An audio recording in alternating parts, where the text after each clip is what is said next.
Hi friends, I'm Sydney with Log Cabin Village Living History Museum, and I wanted to share with you today about how I lacto-ferment carrot sticks.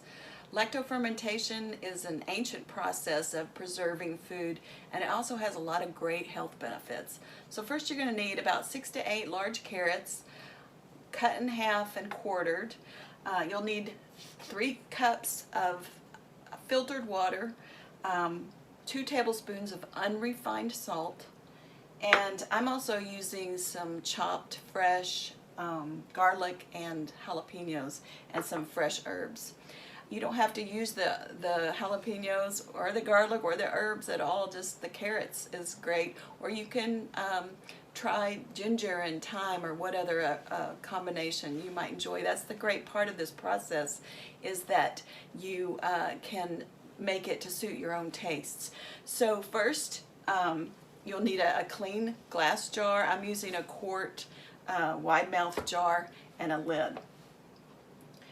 Always put in your small ingredients first, because we want them to stay on the bottom. The big thing about lacto-fermentation is all the good things happen under the water. So you want to keep your vegetables and everything in the jar under the water. Then nothing spoils on top. All the good bacteria is doing its job under the water and keeps the bad bacteria out.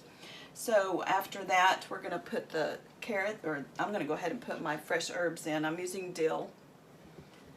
You can use whatever. And then your carrot sticks. Just lean the jar over. I just stack them like this. And you're going to want to pack them in there. If you pack them pretty tight, they'll stay under the water better. So once that's all packed, you want to pour your salt in it. I usually grind my salt in a coffee grinder to make it super fine so it dissolves easier. You can also just pour it in the water and dissolve it that way and then put the water in there, but it might be a little more diluted.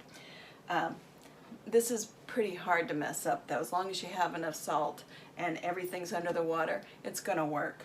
So then when your salt's in there, you pour your water in there up to the rim, and you're going to end up with something like this. You're going to put a lid on it, but not loosely, but not tight. You're going to leave the lid loose, and I'll show you how far the water is. And you can see everything is under the water. And I just have my lid loosely on that, and put it in a bowl just in case it overflows from the CO2 gases escaping. But every day you're going to check it, open that lid, let the CO2 out. It's called burping it. And then about day 4 you can try a carrot, and if you like the way it tastes, eat them up.